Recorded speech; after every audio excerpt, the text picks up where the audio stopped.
BBC Nepali सेवाको बिहानी पखबाट विनिता दाहालको नमस्कार। आज कार्यक्रममा संक्रमणको उच्च जोखिममा रहे पनि कोरोना भाइरसको खोप नपाएको गुनासो पेट्रोलियम ट्याङ्कर चालकहरूको, सरकार भन्छ खुसीमा पारी जानु पर्नेहरूलाई अब हुने निर्णयहरू गर्दा चाहिँ कसरी एड्रेस गर्ने भन्ने अलिक धेरै खोप नभएसम्म यी गर्न गाह्रै छ। अनि मुख्य राजमार्गहरूमा चाहिँ आधा घण्टामा पहिरो आएको ठाउँमा पुग्ने गरी हामी बसेका छौँ। यसपालि बर्खामा सडक व्यवस्थापनको तयारीबारे सडक विभागका प्रवक्ता र अन्तर्राष्ट्रिय प्रसङ्गमा इजरायलको संसदद्वारा नयाँ प्रधानमन्त्री निर्वाचित। तर सबभन्दा पहिला आजका प्रमुख विश्व समाचार फणिन्द्र दाहालबाट सुन्नुहोस्। इजरायलका नयाँ प्रधानमन्त्री नफ्ताली बेनेटले 4वटा निर्वाचन र 2 वर्षको राजनीतिक गतिरोधबाट विभाजित भएको देशको जनसङ्ख्यालाई एकताबद्ध बनाउने प्रतिबद्धता व्यक्त गरेका छन्। इजरायलको संसदले 1 भोट अन्तरले उनले नेतृत्व गरेको गठबन्धनलाई नयाँ सरकार बनाउन अनुमति दिएपछि दक्षिणपन्थी यहुदी राष्ट्रवादी बेनेटले शिक्षा र स्वास्थ्यका क्षेत्रमा सुधार गर्ने र अनावश्यक प्रशासनिक ढिलासुस्ती अन्त्य गर्ने बताए। उनले 12 वर्ष सत्तामा रहेका नेता बेन्जामिन नेतान्याहुलाई विस्थापित गर्नेछन्। नेतान्याहुले उनकै शब्दमा खतरनाक सरकारलाई विफल बनाउने बताएका छन्। नयाँ गठबन्धनमा विविध विचारधारा भएका 8वटा समूह छन्। उनीहरू नेतान्याहुलाई सत्ताबाट हटाउन मात्रै एक ठाउँमा उभिएका हुन्।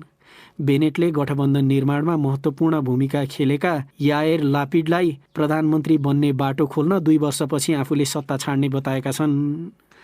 महामारी नियन्त्रण, जलवायु परिवर्तनका असर न्यूनीकरण र लोकतान्त्रिक मूल्य मान्यता प्रवर्धन गर्ने विषयमा महत्त्वपूर्ण प्रतिबद्धता व्यक्त गर्दै दक्षिण इङ्ल्यान्डमा G7 को शिखर बैठक सम्पन्न भएको छ। नेताहरूले गरिब देशहरूका लागि 1 अर्ब खोपको मात्रा प्रतिबद्धता जनाएका छन् र उनीहरूले कार्बन उत्सर्जन कटौती गर्न $1 अर्ब बराबरको स्रोत जुटाउने प्रतिबद्धता गरेका छन्। तर संयुक्त राष्ट्रसङ्घका महासचिव एन्टोनियो गुटेरस र अन्य सहायता समूहहरूले विश्वव्यापी खोप अभियानका लागि थप मद्दत चाहिने बताएका छन्। क्यानाडाका प्रधानमन्त्री जस्टिन ट्रुडोले नेताहरू बलियो र एकताबद्ध भएर चीनका चुनौती सम्बोधन गर्न सहमत भएको बताए।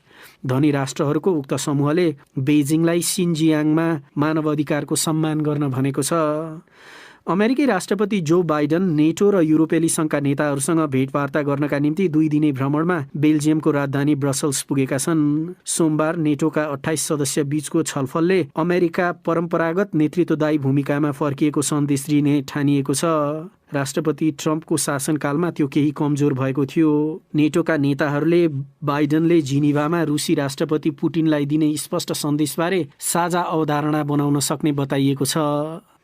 निकारागुआमा राष्ट्रपति डेनियल ओर्टेगाको सरकारले 5 जना विपक्षी नेताहरूलाई देशद्रोहको नयाँ कानुन अन्तर्गत पक्राउ गरेको छ। यो सँगै जुन महिना यता गिरफ्तार गरिएका विपक्षी नेताको सङ्ख्या 12 पुगेको छ।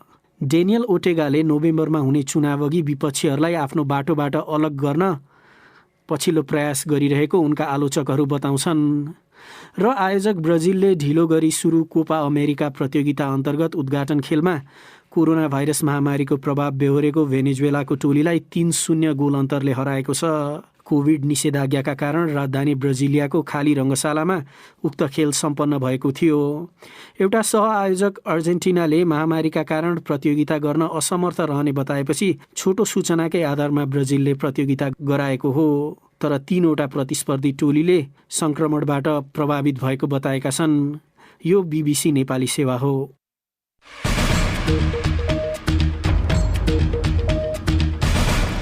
बिहानी पखमा तपाईलाई स्वागत छ। कोरोना भाइरस संक्रमणको उच्च जोखिमका बीच भारत पुगेर पेट्रोलियम ढुवानी गर्ने कार्यमा संलग्न रहे पनि सरकारले खोपको प्राथमिकतामा आफूहरूलाई नराखेको गुनासो पेट्रोलियम ट्याङ्कर चालकहरूले गरेका छन्। संक्रमणको जोखिमका कारण काम गर्न सक्ने अवस्था नरहेको भन्दै खोप नपाएसम्म पेट्रोलियम पदार्थ ढुवानी नगर्ने उनीहरूको अडान छ। स्वास्थ्य मन्त्रालयले सीमित मात्रामा खोप प्राप्त भएको र त्यो पनि उमेर समूहका आधारमा दिनुपर्ने भएकाले अन्य पेसामा संलग्न रहेकाहरूलाई अहिले नै दिन सक्ने अवस्था नरहेको जनाएको छ। सुनौ नेत्र केसीको रिपोर्ट। भारत पुगेर अत्यावश्यकीय सेवा गर्ने पेट्रोलियम पदार्थ ढुवानी गर्दा समेत सरकारले आफूलाई उपयुक्त व्यवहार नगरेको भनाई पेट्रोलियम ट्याङ्कर चालकहरूको छ। विभिन्न क्षेत्रलाई खोप दिँदा समेत जोखिम मोलेर काम गर्ने आफूलाई पटक पटक आग्रह गर्दा पनि खोपको व्यवस्थापन नगरिएको उनीहरूको गुनासो छ।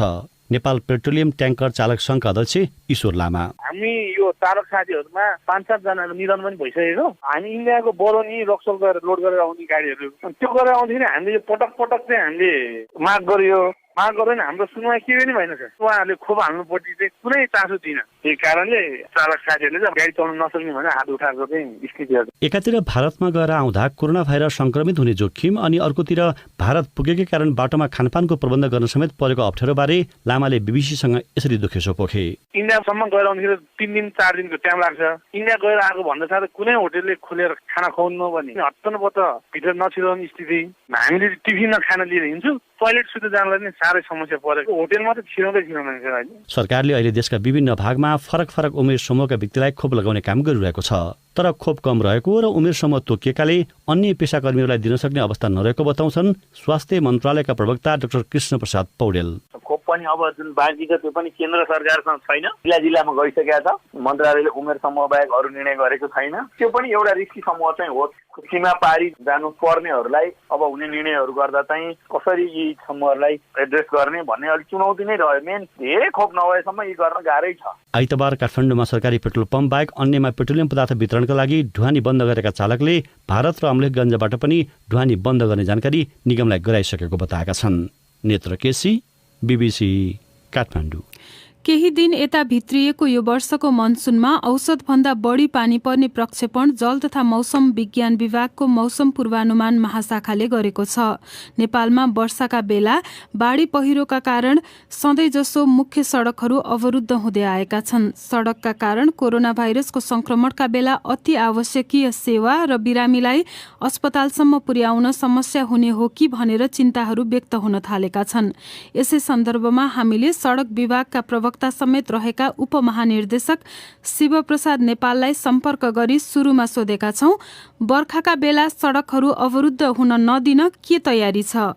यो साल पनि हामीले सम्भावित जोखिमयुक्त ठाउँहरूमा हेभी इक्विपमेन्ट मेसिनहरू र त्यो मेसिनको सञ्चालकहरू र त्यो क्षेत्रमा सडक खण्डमा काम गर्ने हाम्रा सब इन्जिनियर सुपरभाइजरहरूको फोन नम्बरहरू सहित हामीले स्ट्यान्ड बाई राखेका छौँ। त्यसरी तयारी भएर बसेका छौँ हामीहरू। विगतमा पनि यस्तै तयारी भन्ने गरिन्थ्यो, तर परेको बेलामा चाहिँ सडक खोल्नलाई लामो समय लागेको भनेर गुनासोहरू आउने गर्छन्। त्यसको कारण चाहिँ के? त्यो चाहिँ के हो भने हामीले अब अनुमान गरेको भन्दा फरक ठाउँमा त्यो जोखिमहरू सिर्जना हुनु एउटा हो। कहिलेकाहीँ चाहिँ त्यो नयाँ ठाउँमा बाढी पहिरो जाने र त्यहाँ मेसिनहरू पुग्न केही समय लाग्ने गरेकोले चाहिँ अलिकति लामो समय लागेको र केही ठाउँमा चाहिँ पानी परिरहेको अवस्थामा चाहिँ काम गर्न उपयुक्त समय अवसर नहुने, किनभने मेसिनको लागि र त्यो अपरेटर जोखिमयुक्त हुने भएकोले अलिकति सुरक्षा अपनाउँदाखेरि समय लागेको हो। अब धेरै सडकहरू छन्, ती सडक मध्ये चाहिँ यो यहाँले गरेको व्यवस्था चाहिँ कुन कुन सडकमा भनेर कसरी थाहा पाउने? हामीसँग 80 वटा राष्ट्रिय राजमार्गहरू छन् हाल होइन विभाग मार्फत रहने र ती सडकहरू जुन चाहिँ हाम्रो निर्माण अथवा स्तरोन्नतिको चरणमा छन् त्यस्ता सडकहरूमा चाहिँ निर्माण व्यवसायीले नै त्यसको व्यवस्थापन गर्छ र जुनमा चाहिँ हाम्रो सडक डिभिजन कार्यालयहरू वा योजना कार्यालयहरूले सञ्चालन र व्यवस्थापन गरेका छन् तिनीहरूको चाहिँ हामीले आफ्नै यन्त्र उपकरणहरू सञ्चालन गरेर त्यो व्यवस्थापन गर्छौँ। अलिकति समस्या भनेको चाहिँ जुन सडकहरू हामीमा त छैनन्, पहिले त्यस्ता सडकमा समेत पहिरो जाने र त्यसको लागि चाहिँ व्यवस्थापन पनि सडक विभागले गरिदिनु पर्यो भन्ने अवस्था आउँदाखेरि चाहिँ यो स्थानीय प्रशासन अथवा स्थानीय निकायहरूले समय लाग्ने र अलिकति हामीलाई चाप पर्ने चाहिँ त्यस कारणले अर्को ठाउँमा यन्त्र उपकरणहरू खटाउनु पर्दाखेरि चाहिँ हामीलाई बढी चाप पर्ने गरेका छ। अब के पनि देखिन्छ सडकहरूमा भनेपछि गत वर्षकै पहिरो आएकोहरू चाहिँ त्यो केही पन्छाएर केही चाहिँ त्यही किनारा लगाएर मात्र राख्ने, त्यसलाई पूर्ण रूपमा त्यहाँबाट नहटाउने गरेको देखिन्छ र त्यसै गरी पहिरोको सम्भावित क्षेत्रमा चाहिँ पहिरो आउन नदिनका लागि पनि केही काम गर्नुपर्ने त्यो चाहिँ त्यति धेरै भएन कि भनेर आउँछ कुरा। यस्तो चाहिँ किन? केही गरी विपद परिहाल्यो भने चाहिँ यातायात सुचारू गरिहाल्ने र अलिकति मौसममा सुधार भएपछि उपयुक्त समयमा हामीले त्यसको पुनर्स्थापना गर्ने गरेका छौँ पहिलो कुरा चाहिँ। दोस्रो कुरा जुन ठाउँमा अब विपद आउनै नदिने भन्ने चाहिँ हामीले केही रोकथाममूलक कार्यहरू पनि हामीले यो वालहरू लगाएर अथवा पहिरो आउन सक्ने ठाउँहरूको ढुङ्गाहरू पहिले नै झारेर र त्यस्तो स्लोपहरूमा यो बायो इन्जिनियरिङ प्रविधिले हामीले स्लोप स्टेबिलाइजेसन कामहरू गरेका छौँ गर्नलाई। तर नेपालको भूभाग हेऱ्यो भने अलमोस्ट 100% यो पहाडी त्यो क्षेत्रका स्लोपहरू सम्भावित जोखिमयुक्त हुन्। त्यसैले ती सबै ठाउँमा चाहिँ हामीले नियन्त्रणको अथवा रोकथाममूलक काम गर्न सकेका छैनौँ, यो बजेटको अभावले अथवा चाहिँ हाम्रो क्षमताको अभावले। यो बर्खामा चाहिँ मुख्य राजमार्गहरू लामो समयसम्म चाहिँ अवरुद्ध हुँदैन त्यसो भए यसपालि कोभिडको अवस्था छ हैन, त्यसैले अपरेटरहरूको अवस्था र मेसिन बिग्रियो भने के गर्ने भन्ने कुराहरूले गर्दाखेरि चाहिँ हाम्रो प्लान कहिलेकाहीँ चाहिँ असफल हुन सक्छ अथवा त्यसलाई अलिकति समय लाग्न सक्छ। तर हामी मुख्य राजमार्गहरूमा चाहिँ आधा घण्टामा पहिरो आएको ठाउँमा अथवा क्षति भएको ठाउँमा चाहिँ पुग्ने गरी हामी बसेका छौँ। उनी थिए सडक विभागका प्रवक्ता शिव प्रसाद नेपाल, साथी नेत्र केसीसँग कुरा गर्दै। अब एउटा देश बाहिरको खबर। इजरायलको संसदले नयाँ नेता निर्वाचित गरेपछि 12 वर्ष सत्तामा रहेका बेन्जामिन नेतान्याहुले प्रधानमन्त्री पद गुमाएका छन्। दक्षिणपन्थी राष्ट्रवादी नाफ्ताली बेनेटले परिवर्तनको सरकारको नेतृत्व गर्दै शपथ ग्रहण गरेका छन्। बीबीसी विवरणमा आधारित रिपोर्ट सुनौ फणिन्द्र दाहालबाट।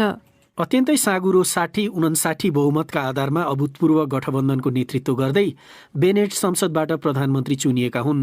सत्ता समीकरण सम्बन्धी सम्झौताका अनुसार उनी सन् 2023 को सेप्टेम्बर महिनासम्म प्रधानमन्त्री रहनेछन्।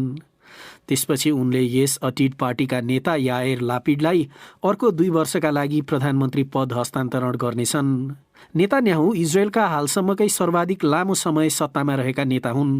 इजरायलको राजनीतिमा वर्षौंसम्म वर्चस्व कायम राखेका उनी दक्षिणपन्थी लिकुड पार्टीको प्रमुख तथा विपक्षी दलको नेता रहनेछन्।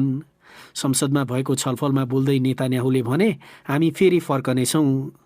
मतदान सकिएपछि बेनेटतर्फ हिँडेर गएका उनले प्रधानमन्त्री निर्वाचितसँग हात मिलाएका थिए।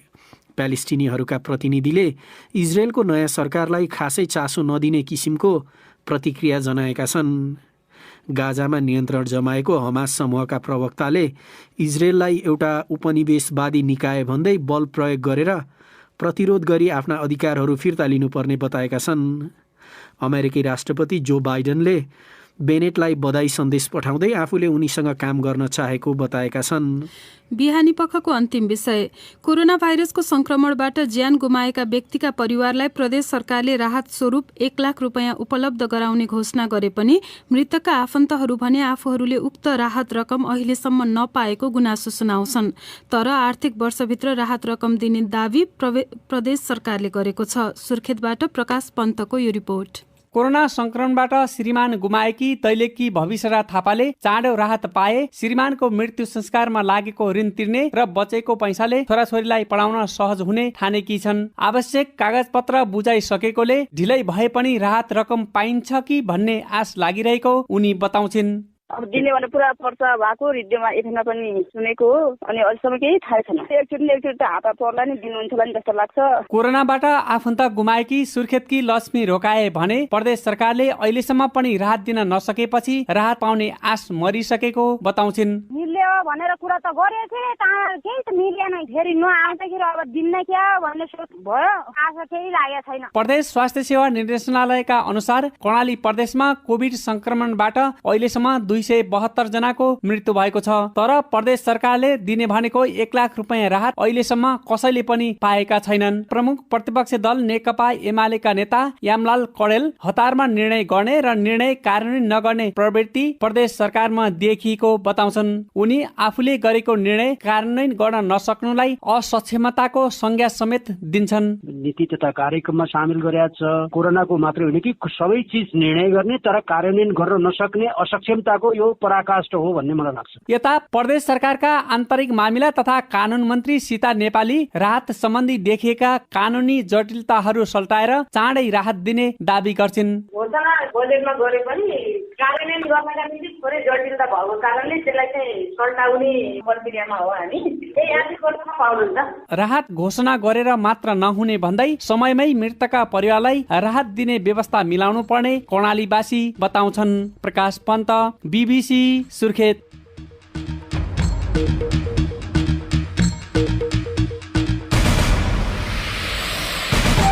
हवस् त, यसका साथै बीबीसी नेपाली सेवाको बिहानी पख यही सकिन्छ।